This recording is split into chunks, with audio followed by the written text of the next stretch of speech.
This hour, President Mahama releases another list of ministerial nominees. Majority Chief Whip Gavin Zagbojawo becomes Road Minister. Eric Opoku goes to Agrek as Haruna Idrisu laces his boot for the Education Ministry. Also this hour, a crunch meeting underway at the Jubilee House between government and officials of the Ghana Education Service over food supply to public senior high schools, which is yet to commence. Still on appointment, over 300 individuals submit their names for consideration as metropolitan, municipal and district chief executives across the 43 assemblies in the Ashanti region.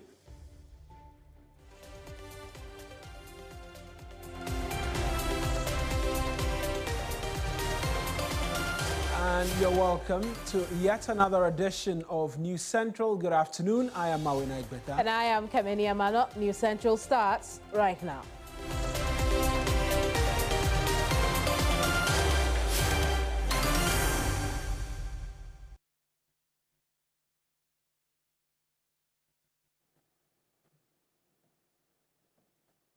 And we're starting with the latest from the camp of the president and the presidency. We know that President John Mahama has made new appointment to 3 more regions and key ministries, including education.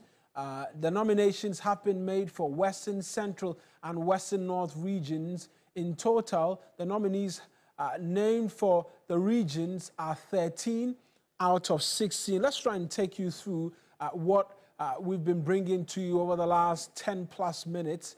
And amongst many other things, on your screens, Gavin Kwame headed towards the Ministry of Roads and Highways, Haruna Idrisu to Education, Agnes Namomolate, Ministry of Gender, Children and Social Protection. We also know Abla Jifa Gomashi, Tourism, Culture and Creative Arts Ministry, George Opareado, Ministry of Youth Development and Empowerment, Elizabeth Ofoswe Jare, Trade, Agribusiness and Industry Ministry.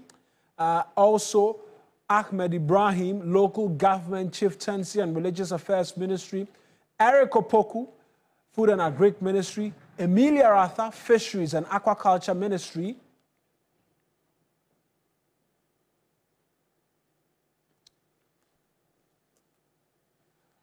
Let's walk you as well through the regional ministers as have been announced, the latest by the president. And so we know for the Western region, Wilbert Petty Brentum, he's headed to the Western North region. In the Central region, Eduamoa Eko Penyi Ochri is headed there. Then we know that Joseph Nelson as well is headed to the Western region as well. A lot more in terms of persons who are headed where, and we'll subject all of that to a bit more for you shortly. But that's the latest with respect to the ministries that have been made. 60 is what President Mahama has pegged his ministries to. We know that he's expected to not make more than 60 appointments. Thus far, he's made 25 out of the 60. 35 more appointments are pending. We also know that the president reduced ministries to 23. Of that, he's made a number of appointments. There are 11 outstanding, which include defense, as well as interior, as well as sports and recreation, as well. Foreign Affairs Ministry, they remain outstanding. And then on the regional front, 16 regions, 13 appointments have been made, 3 more outstanding. We know that the Bono East region, as well as the Upper West regions, are outstanding. Let's go on Zoom right now and speak to Dr. Samuel Efriye. Quick thoughts in relation to these appointments as we've seen come through from the quarters of the president. What are your immediate reactions? We know there's been criticism from the minority leader as to the manner in which these appointments have been coming. But what are your thoughts as to the latest list we're seeing?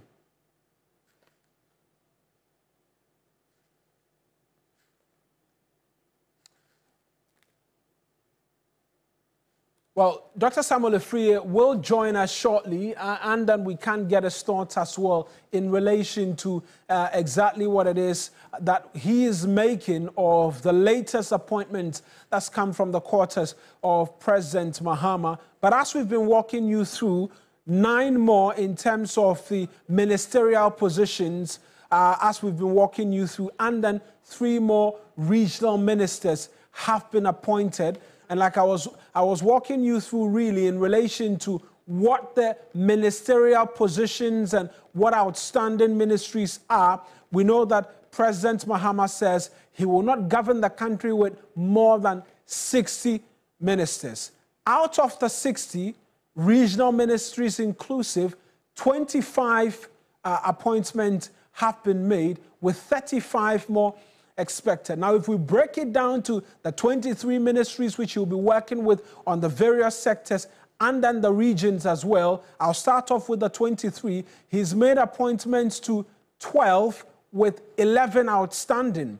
And these outstanding ministries include Defense, Interior, Sports and Recreation, as well as Foreign Affairs Ministry. Now, if we go on to the regional front as well, 13 out of the 16 regions have seen ministerial appointments made, awaiting vetting by the Appointments Committee, as well as we know that 13 have been made, 3 outstanding. Let's try Dr. Samuel Afriyie this time on the phones again. Hopefully, we can get a better connection to him. Doc, I was asking what your immediate reactions are, considering there's been sharp criticism from the minority as to what he says are top appointments coming through. Do you side with him? What readily jumps to you with regards to these latest we've got from the camp of the president? Yes, thank you very much, and greetings to your cherished viewers as well. It's not easy for President Mahama to have the 60 ministers as promised to Ghanaians, and that is what I think the challenge is making it. I think it's delaying, because it's not easy to have these ministers to be appointed, including regional ministers, 16 regions as well. So I think that I will not go into bit of like, what did they call it? I think they call it small. I think he has to be very careful and pick the right people at the right place at the right time. And I think now the new ministers that have been given out, I think is quite good, and we are expecting that it will end up well with all the ministers. I think it's a hard task for the president to handle this promise that has been given to Ghanaians, and I think that is what the challenge comes in. And it's so interesting for the new names. We all were thinking about other things, other people, but I think if you're not careful, you might not see those that will be given that opportunity to serve Ghanaians. And I think it's so interesting. Even the new list that has come, I think that Honorable Idrisu is also on the, that is education, and we're expecting that Honorable Kujeto will be going there, and that plans we're doing. I'm asking if you're surprised with any of the names and where they are headed. Elizabeth Ofosue-Jare, trade and industry. I mean, Haruna Idrisu going to education as well. George Opareado, youth ministry, which has been carved out of the youth and sport. Are you surprised the individuals being given specific portfolios to handle and the challenges therein with these sectors and how they may be able to handle them? Yes, I think I'm surprised about the trade and industry. That is Elizabeth Ofosue-Jare. Yes. I'm a little bit surprised, because we thought that maybe they will be having those experienced ministers, previous ministers, or even the deputy ministers, and I think I'm really surprised about that. But maybe because the president knows more. I've been saying that the President Mahama knows everyone in the party, knows their capability. So I think that he knows best, and he knows how these personalities can fit into those specific areas. Because don't forget that the 24-hour economy is a key issue, and the taxes of this business community, and we are all expecting that some tax arrangement can be done within the shortest time. So I know that if Mrs. Ofusua-Jare will go to that area and be capable to handle these situations to ensure that industries work within that time of the government policy towards a 24-hour economy, at the same time also to ensure that taxes are also being reviewed to suit the business community. I believe that she can do well. At the same time, I think, as I said earlier, Haruna going to the Ministry of Education, I think he's capable of handling that. He's more than capable. He has the requisite experience. He has been a minority and also, trade ministry. And I think Haruna is capable, and I believe that he can continue the work being done by the previous minister. And I think he should be commended for that and as well. Right, Doc. Just lastly, yes, the youth ministry. The youth ministry. Yes, I think the NDC, looking at their the youth manifesto. Right. You know that he was very key in those areas, and I think he can galvanize the youth towards the youth development that has been given to Opariado. And I think he commands a lot, and being a former MCE, I think he can do well in that ministry. Let's give them the opportunity. I think the young ones are into the ministry. That is the batch of these ministers. As we in the Ashanti region, we have one of the young men to also lead the regional. That is the ministry. That is the Ashanti region minister. That's an area I want to find out a bit more from you. We're seeing relatively younger people as compared to what we've seen in the previous term, and then as well the other term, the first term of John Mahama. What, in your understanding, is influencing this choice of a lot more younger persons being handed these giant portfolios and expected to deliver as well? Yes, when you look at our population and you look at the seriousness of unemployment, the young ones, we need people, they need people to be represented in the government. And I think it's so encouraging to see these young ones to also represent the youth in governance. And it's so encouraging, and I think it's very good that the president is, because when you look at the youth manifesto, you realize that all the issues that is confronting this country is targeted to the youth. We talk about digitalization, we talk about 24-hour economy, the youth is also part of it. We talk about businesses, we talk about poultry. You see, and bringing these young ones into governance, I think will make the youth, or will encourage the youth to also participate in governance. And I think it's so encouraging, and I think more should be done to urge others to also be part of it. Because the youth, young person is going there.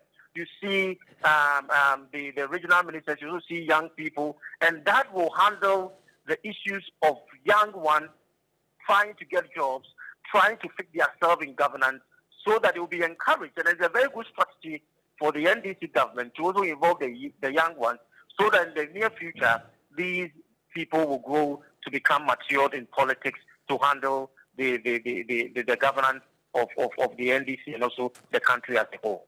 So it's very good. Right.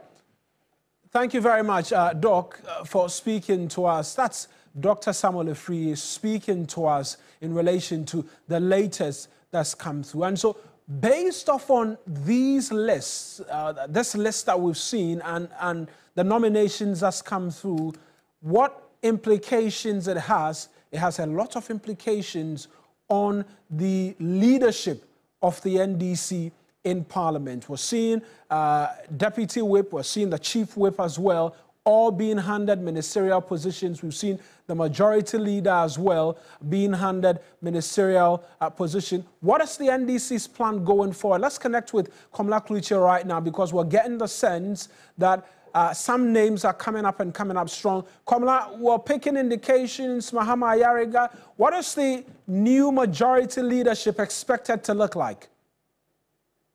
Well, it's not going to be held again by Dr. Kessler Atofosi, because we already know that he's moving to the Ministry of Finance once he's confirmed by the House. His vetting has already been done.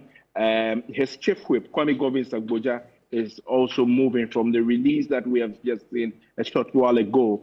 And also the deputy whip, or the first deputy whip, Ahmed Ibrahim, who is a Banda MP, is also been moved to the local government ministry. And so that's a massive shakeup. But yes, the NDC MPs were right in the decision they took not to touch the leadership until or pending the ministerial appointment. And so as we speak now, there are indications and from highly placed sources within the NDC majority in Parliament, Mahama Yariga, has been consulted on this, and he's equally expressed his interest in this and has virtually a unanimous backing from the entire NDC members of Parliament. What is left is for the leadership and the entire caucus to equally agree on the rest of the people who would make up. That's the deputy leader, and then also the chief whip, and then the first deputy whip, as well as the second. We don't know whether Comfort Kujogansa would be maintained, but as we speak, with the exodus or the shake-up, it's very likely, and from all indications, Mahama Yariga very much tipped to be the one to lead the majority or become the leader of government business with the movement of these very, very key individuals who form the leadership of the NDC caucus. There's one name we may have glossed over, and that's Ama Kofi Boa, who is currently the deputy majority leader as well. You've mentioned a shake-up completely and the fact that there are consultations as to who becomes deputy majority leader. Is that suggestive he's also headed towards a ministerial role, hence his position as well will be vacant? We cannot confirm that in its entirety, but the indications are that there are a lot of considerations being done by His Excellency the President. He is a former Minister of Energy, a very, very, very astute one of course, and also a very competent one from all indications that we get. And until there's a release from the presidency confirming where he will be going next, we cannot say actually where he is going. But the indication is that, yes, there'll be a shake-up, and already we are beginning to see it. Once these individuals who form the leadership of the NDC majority move, then it means that there has to be a new leadership appointment by the NDC in Parliament. And so we can only wait. They are returning, I think, next week. And when they return, then we'll be able to get a clearer picture on who would be the majority leader, his deputy, the chief whip, and the two deputy whips as well. Right then, Komla, thank you very much. Komla is our presidential affairs correspondent, used to wear the hat in Parliament. That's why it's got still got a lot of details in relation to that. But there are other pressing matters currently at the seat of government committee. This afternoon, crunch meeting is currently underway at the Jubilee House between government and officials of the Ghana Education Service over the food supply crises faced by our public senior high schools, which is yet to commence despite a directive to evacuate food in warehouses, a tema to all senior high schools to satisfy the nutritional needs of senior high school students under the free senior high school policy. Feeding for some time now has been a major challenge for authorities, prompting the Conference of Heads of Assisted Secondary Schools to issue an advice to parents to let their children come to school with food like gari, shito, and sugar to supplement daily nutritional needs. Faced with the gravity of the situation, President Mahama directed the Chief of Staff and the Ghana Education Service to help evacuate food stock in our warehouses as temporary measure, pending a lasting solution. We can now take a listen to John Dramani Mahama when he made this remark sometime last week. As we speak, We have a challenge currently with feeding students in secondary schools, as the Ghana Education Service insisted that schools must reopen on the 3rd of January, contrary to the advice of the Conference of Heads of Assisted Secondary Schools. As a stopgap measure, I've asked the Chief of Staff to work with the Ghana Education Service to allocate and evacuate food that is currently held in warehouses in Tema, which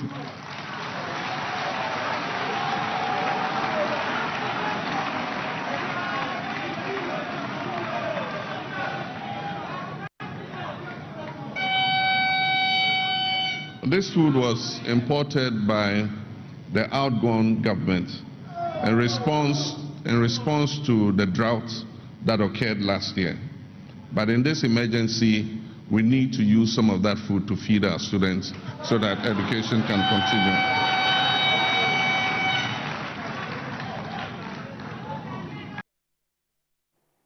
John Dramani Mahama is President of the Republic of Ghana. Let's stay on the subject and talk to Dr. Peter Anti. He is the Executive Director of the Institute for Education Studies, IFES. Doc, good afternoon to you. I'm happy to talk to you this afternoon. Doc, let's look at your recent newsletter. IFES noted issues such as food shortages and overdue payments to CHAS should be treated as emergencies. We also know that the President directed that the drought food stock be released to the schools. Obviously, his mind is in the right place, isn't it? Sure. I've said that it is in the interest of the current administration to treat the challenge at the senior high school as an emergency. And I was very happy to hear that the President is taking steps to ensure that food are made available to the students in the various secondary schools. So that is a step in the right direction, and it's a good start for me. Doc, why don't you hold the line for me? Let me bring Gabson Kofi Raphael into the conversation. He is the National Secretary of the National Council of the Parents Teachers Association in Ghana. Gabson, again, good afternoon to you as well. Let's talk about the directive the President has given. Your children are in school. Has the directive taken effect yet? Thank you very much. And then let me take this opportunity once again to commend you both for being up to speed with developments within the educational sector, especially at the secondary school levels. As I speak to you, the directive from His Excellency the President, which is a good omen for we parents, because we are all excited to see that we have a leader who cares and thinks much about the happenings within the educational sector, and is taking practical measures to make sure that the challenges and then the issues that relate to crisis with feeding will become a problem that will be nipped in the bud. As we speak to you, 3 days ago, we took signals that the Ministry of Education, or the GS, the Director General, and then his regional directors have instructed the heads of schools to fill a template, a Google template, to take stock levels in the schools to let them know exactly what kind of food they can supply. They've also given them further directives to start doing procurement processes to make sure that whatever foods they need, they can probably get them. And I'm told that rice and other things are currently, as I speak to you, the signals are taken that today is Thursday, hopefully by close of this week, by weekend, these issues about food situations will probably be the same. And even the signal alone has given the head and the managers of the schools the space, the different ways to be able to reach out to their suppliers to probably augment the food situation in our schools. So that is the situation as I speak to you now. Is that to say that the directive or the situation at the moment is satisfactory? Well, it's not satisfactory, but at least it shows that the government has been so concerned, and the government is actually putting the issues in perspective and working towards resolving the crisis of feeding in our schools. Right. To what extent will these releases mitigate the situation on hand? As I speak to you, I'm saying that In most of the schools, they're taking talks, and then they are currently sending food to those schools. In some of the schools, they even call them to come to the various depots. Right. So Gabson, what I'm asking is, what impact would the directive to release the drought food stock to the schools have? It's a major relief. It's a major relief to making sure that the feeding situation and the feeding in our schools will become a thing of the past. Because these things that is happening has actually lifted some burdens from the parents and lifted some burdens from the heads of from the head teachers, and then those who are into the feeding situation in our schools. Because government directives, if it had come in handy earlier on, this whole discussion would have not been something that would be at the front burner of our within the media landscape and in our various homes. So this directive from government is clear that from all indications, everybody feels that yes, the government is actually not only talking, but is walking the talk, and people are happy and excited about this development. Indeed, Gabson, you know, I'd have us end the conversation, but just before we do, we know that the president has made some nominations today, including the education ministry. One of the problems that has been identified, or one of the things that has been identified as root cause for the problem is the relationship that Chas had with the Ministry of Education. Your thoughts as a stakeholder in the education sector on the president's nominee, Haruna Idrisu, so to speak? It's a good omen for us. Haruna has been once a student leader. Haruna is a parent. Haruna is a seasoned public servant, a seasoned politician, somebody who has navigated to the stage, a very seasoned legislator, a member of parliament for Tamale South. We endorse his nomination, and we hope and pray that when he comes, he would bring all the stakeholders to the table, and let's see how best we can together make sure that issues confronting the educational sector in the interest of development in education, together with us, we can put our heads together and judge and see to that all these issues, challenges are making the fight. So we congratulate him and we congratulate His Excellency for being up to speed and giving us somebody to be in charge of the ministry. Indeed, Gabson, we'll leave it here. Thank you so much. Gabson Kofi Raphael is National Secretary of the National Council of the Parents Teachers Association in Ghana. We still have Dr. Peter Anti on Zoom. Doc, we left you out of the chat for a little bit, but you heard Gabson about how the food items are already going around and how helpful they will be to the students. At the end of the day, we would have to find a lasting solution to this. What are your suggestions? I think that now we have somebody who is a representative of the president at the Ministry of Education, pending his vetting and his approval by Parliament. So the president can now take charge and start looking into the enormity of the challenge that has engulfed the Ministry of Education. And I think with time, with an open door policy, we'll be able to together find lasting solutions to some of these things. And that is what I'm looking forward to. Indeed, Doc. I appreciate you talking to us. Dr. Peter Anti is Executive Director for IFES. More on this conversation in subsequent broadcasts live here on News Central. We'll take a quick breather. When we come back, more stories. Don't go away.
Welcome back to News Central. Now, fishing activities at Kambunli in the Elembele district of the Western region have come to a halt following a mysterious disease affecting their catch. The desperate fishermen are calling for urgent intervention as they say it is severely impacting their economy. Irama Smith has more.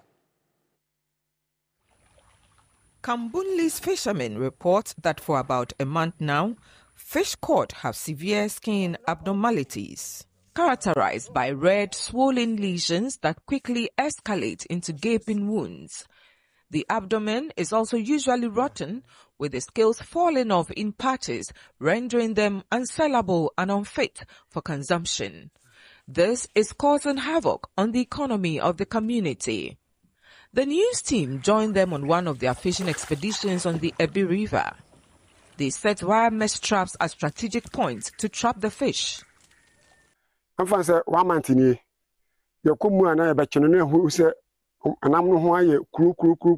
It's been nearly a month since we started noticing these unusual changes in our catch.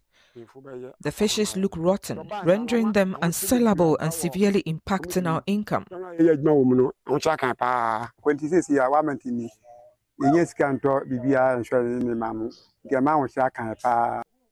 We observed that apart from the change in color of the water, the river also emits a potent, unbearable stench. Concerned about the potential health implications, the team met with the Elembele District Health Director, Dr. Augustine Amwakun. There's likely to be health implication. We cannot be emphatic now because we don't know the exact cause. So when the team come and they take sample of the fish, sample of the water, and we test, then we'll know what is actually causing it, be it a chemical or whatever is causing it. For now, the traditional authorities have imposed a temporary ban on all fishing activities on the Fia, Ebi and Amanzule rivers to facilitate a thorough investigation by the relevant stakeholders to ensure the safety and well-being of the community. They were advised to keep off from the river, to work on the river, because now they don't know actually what the cause is. So we will report to the appropriate porters. When they investigate and see what is happening, then they can advise accordingly. So for now, we have seized them. They don't go to the river. Shaibu Abdullah Isaka says he is in a dilemma about what to do with fish he bought earlier. As a result of this emergency, anybody who has bought some already and then kept for home consumption is in a dilemma. As I speak to you, I bought mine about 2 weeks ago, hoping that at the appropriate time I will use it.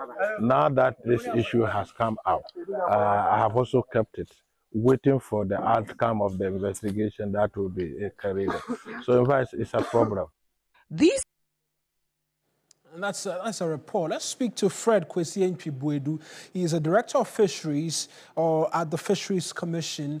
Pick his thoughts real quick in relation to what it is that is happening in the Western region. Doc, what is the understanding of the Fisheries Commission as to what it is that we're seeing in the Elembele districts? There are many who are making allegations that this could be activities of illegal mining and its numerous repercussions, which we've been advised against. Okay, so thank you very much, Mawena, for inviting me. And on the 12th of January, the Fisheries Commission were alerted of the fish diseases in the Elembele district. So Fisheries Commission, in collaboration with Ghana Standard Authority, Ghana Water Research Institute, were dispatched experts to the area on the 14th of January. And apparently the community has asked the fishermen to also stop fishing. And their reason is that they are not too familiar with the species. So they needed it to be examined so that they will know whether it is edible or not. So the team from the Fisheries Commission and the other government organizations, institutions has been there. And the purpose was to comprehensively take the data and then examine the water quality assessment, the toxicological studies, do that one, and then do the identification of the potential contaminants that may compromise the food safety. And the findings will be crucial to determine the cause of the disease. Right. So Doc, yes, please. What are we seeing? Are we seeing mutations? Because from what I'm seeing, it's supposed to be tilapia or look like tilapia, but it appears not to look like it. Preliminarily, what are we seeing? Mutations or just a case of disease? Okay, so I'm sure that the result from the test will determine. But it is a freshwater fish, and they said is stick fish. So I'm sure once the results come out, we will all know. So we took samples from River Fee, we took some from River Ibi, and then Amanzulu. And as we speak, the team is at the lab, the veterinary service lab, to do the examination. One out of the two are ready for reading, and then hopefully by Tuesday that one should be out. So I'm sure by next week we should have all the reports from the three agencies put together, and it will be given to the public. But I think the decision from the community to halt the fishing for now is also wonderful. Right, Doc, we'll leave the conversation here and then return to you again when we have full understanding of what really is on our hands in relation to what we're discovering. But I appreciate that you could speak to us this afternoon. Thank you very much, Marvin. Right, that's Fred Kwesi Entry-Buedu, who is the Director of Fisheries at the Fisheries Commission, speaking to us this afternoon on what strange disease the fishermen in the Elembele district are finding as they go on about their business. Fascinating. Now, over 300 individuals have submitted their names for consideration as metropolitan, municipal and district chief executives across 43 assemblies in the Ashanti region. The regional office of the ruling NDC has set aside 3 days for vetting of these aspirants.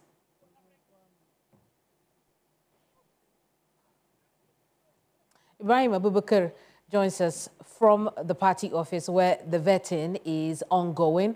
He'll tell us a bit more about the exercise there in the Ashanti region. Ibrahim, good afternoon. Talk to us about the exercise. How's it going so far?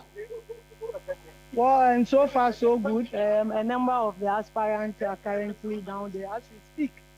Today, the region is looking at doing 11 of the district assemblies, but currently it has done 3. It means we have 8 more to go, and out of that we are expecting 88 persons out of the 343 in the region who will be coming here to be part of the vetting exercise. In fact, a number of them are currently down there, but you speak to them clearly, you will realize that most of them are excited with how the processes have gone this year, giving the opportunity for people to take up form, submit their names, and eventually vetted for the president to subsequently nominate one out of them. They said this is likely going to curtail the issue of nominating someone who is alien to the assembly, and thereby the assembly members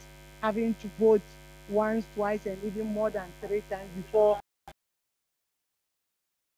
will be leading them. So currently the structures is said that they will be selecting 3 in all the 43 MMDC. So they will select 3 aspirants and present those names to the president, John Dramani Mahama, to eventually nominate one out of the 3 for subsequent confirmation. Earlier, I spoke to some of the aspirants, and let's take a listen to what they've been telling me.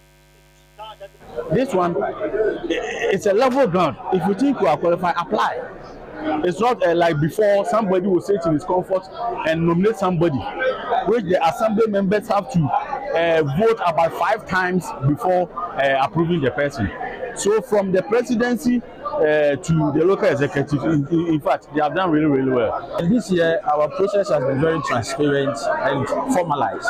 Applicants have to take nomination forms, then the party official will invite you to come for the interview. So today is a day for the vetting for those who applied for Ashanti region.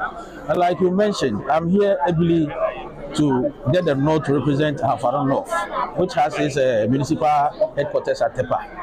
And I believe that the good people of Tepa are listening to me. We have good plans and a lot of developmental agenda for the municipality.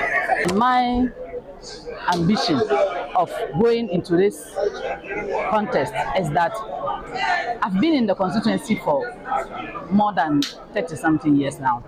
So I know much problems about the constituency. Afaro Southeast is agrarian district, let me say a rural district, whereby the majority of our people are basically farmers. The youth are unemployed. So if I'm giving the North, my major concern will be about job creation. And in addition, education. I'm a teacher by profession, so I can never underrate education. Some aspirants for MMDA roles in the Ashanti region earlier was Ibrahim Abubakar, the Ashanti region correspondent. Let's turn attention to the Volta region now, where announcement of James Gunu as the Volta regional minister designate by President John Dramani Mahama has been greeted with excitement among party members in the region who describe him as a perfect fit for the position. James Gunu, who has been serving as the NDC's regional secretary before his nomination, is believed to have the capabilities to lead development agenda for the region.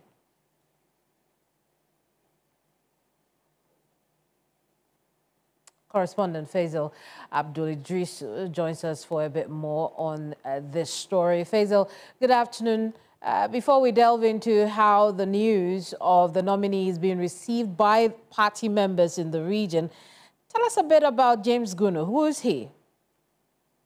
Yeah, so James Gunu, until his nomination this very week, was serving as the party's regional secretary here in the Volta region.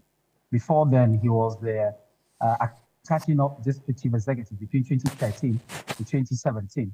James Gunu was a media practitioner, and so he is very known within the media fraternity, particularly here in the region.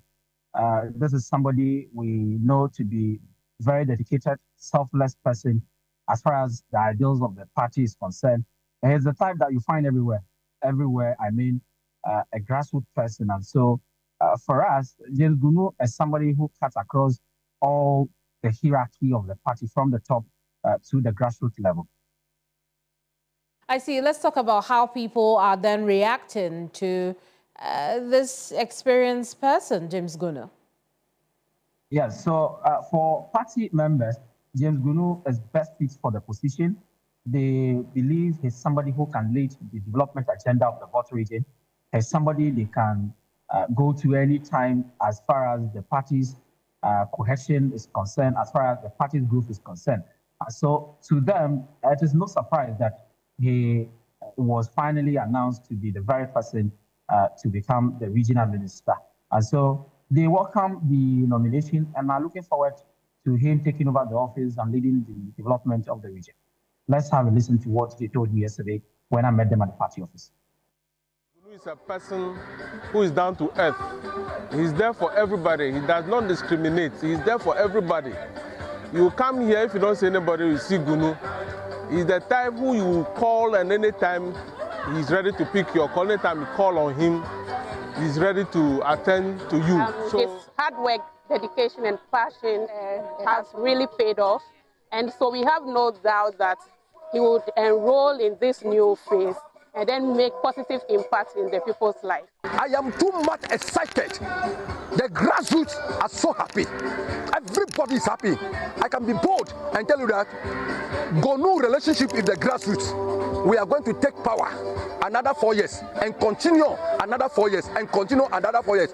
Because I believe that the president cannot appoint every grassroots member, but the only person who can relate to the grassroots is the regional minister. Very selfless person. somebody who is very loyal to the NDC's ideal, somebody who has that burning desire to see Volta region develop and Ghana develop as a whole. So we believe that he's somebody who is also a grassroots person, somebody who the party can relate easily to. And we are looking forward to see the NDC growing in leaf and bounds. We also believe that Honorable Gunu is the one that can bridge the gap between our chiefs in the region and the Faisal, we'll leave it here. Thank you so much for talking to us. Faisal Abdul-Idrisu is our Volta region correspondent. Well, Ashanti, because that's where we're going. The regional minister designate, Dr. Frank Amwakohini, has indicated his resolve to bridge the development gap in the region when confirmed to steer the affairs there. The 34-year-old medical practitioner and regional secretary of the NDC is keen on delivering to expectation and not let the youth of the country down. Much is given, much is expected. It's also a responsibility to make sure that at the end of the day, I don't let the president down. And most especially, I don't let the youth of the Republic of Ghana down. I've monitored the media, both social media and the mainstream media, and I've realized that most of the youth take hope in the NDC and especially John Dramani Mahama for disappointments. So it means that I need to leave behind a good legacy, not only for myself, but for the good people, the young people of Ashanti region, Ghana at large. And that is my commitment, and that is what I seek to do. That when I get the nod, I'm going to only represent the president and represent him well, and also be a good example for the youth who are in leadership so that they can take that inspiration and keep pursuing their dreams. I've been in the region, I was born here, I grew up here, at least I've managed NDC within the region. I've campaigned across all constituencies, across all villages. So it's the hopes and the aspiration of the people I met when campaigning. That's the same ideas I'm going to communicate with them. Education, health, road infrastructure, every aspect of our society. We're making sure that by the end of our first tenure, there will be a positive impact. For which reason? Well, some residents at Kumasi as well, they welcome the nomination of Dr. Frank Amwakohini as the Ashanti Regional Minister designate.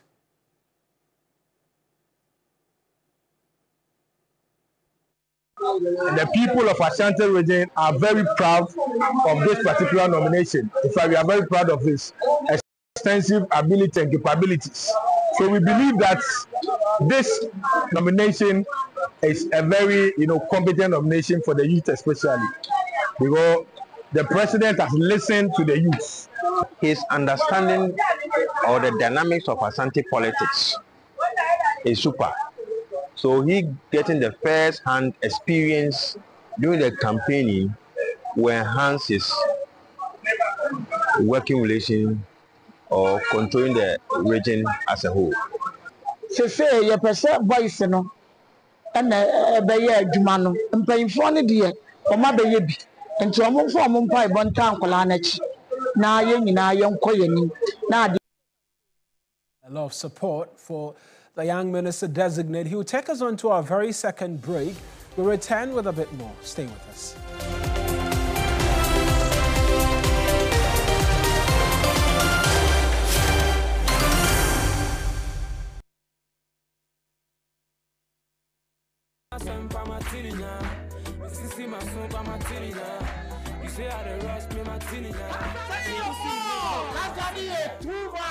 Eti Dr. Lekki eba betena se na ya hye and some season 1 eba ye na ye di ho nkomo Vanessa wa obi a onu obi a wa wasa de na ba Kumasi na wasa be ja no wo na wasa ko ware wetin say no ho aye fe papa na wo mi wa ha nyinse na nyinse pacha 7 obi a eba ye obo na mane o ka say ye ne dia no pacha afi de o say ye ne dia say ye ne dia and na fe so Richard nso e wa ha drug no enye ede ba eseniama. Oh, life. What rehabilitation? The ecosia no. Richard Ebabichi. Only one person now call rehab. One hugging, one fafon and free. Me here scat, me here way. Do na mo di bibia brand.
Welcome back. This is the final leg of our newscast.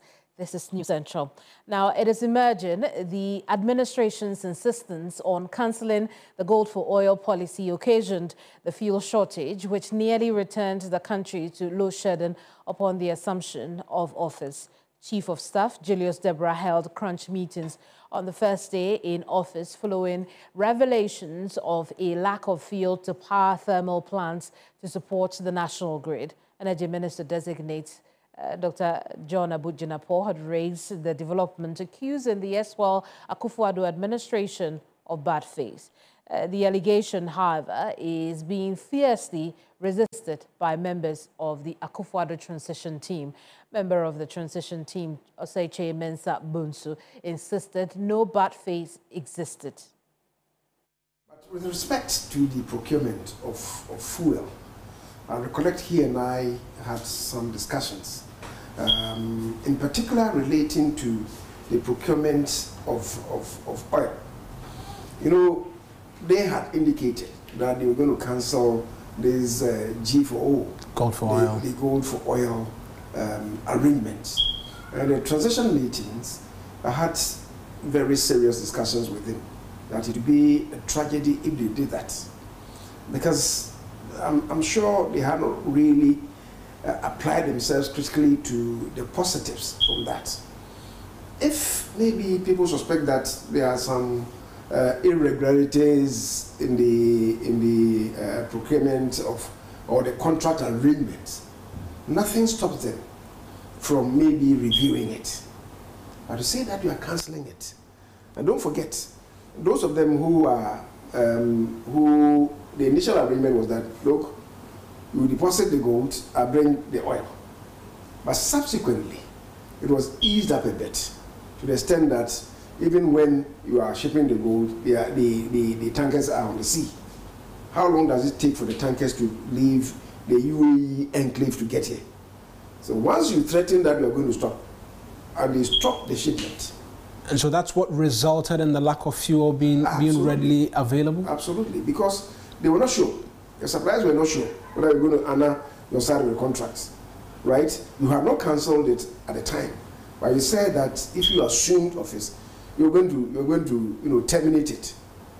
No supplier would terminate without knowing that you pay the person. So, and that is why I said I had a conversation with the Honorable John Jinapo that we should be careful. Otherwise, they will plunge the nation into an unnecessary crisis. If you assume the reins of government, and at the same time we're interrogating the issues, and maybe after 1 month or so you said, okay, we've had enough, we're not going that way. That would have made sufficient arrangements. But not when you have not assumed office and you are threatening. And yet, 7th, the outgone government would not have any authority beyond 7th to do anything. So I think it was that kind of, muzzle flexing.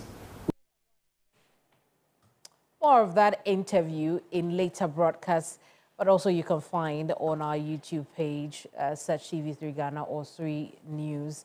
You find some of those clips from that interview between Oseche Mensah Bonsu and our Mawina Egbeta, who's just here with me. We want to take you through news that has just come in the last hour. Those ministerial appointments, we know that plus the regional ministers, Mawina, we have 12 in total. But how does it reflect on the 60 ministers Mahama hopes to work with? Right, so he pegged himself at 60, says we will not govern with more than 60. And so out of that 60, we've seen 25 appointments made thus far. Means there are 35 more slots to go. And just quickly, we also know that he had reduced by executive instruments the ministries from 30 to 23. We've seen 12 appointments out of that 23.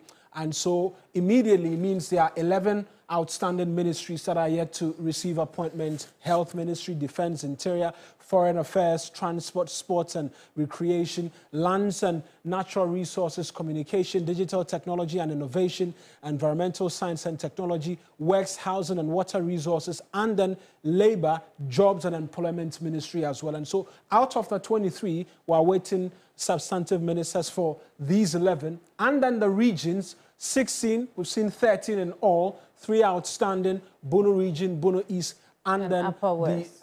Upper West regions as well. And so that's what we have. There'll be a lot more in terms of the breakdown for viewers a lot later if they stay with us. But that's our bulletin for you that's how we leave the studio today. Yes. Thank you so much for your company. We'll see you same time tomorrow. I am Kevin. Oh, wait. You should have waited for me. I always wait first. So. I'm Kevin Yamana.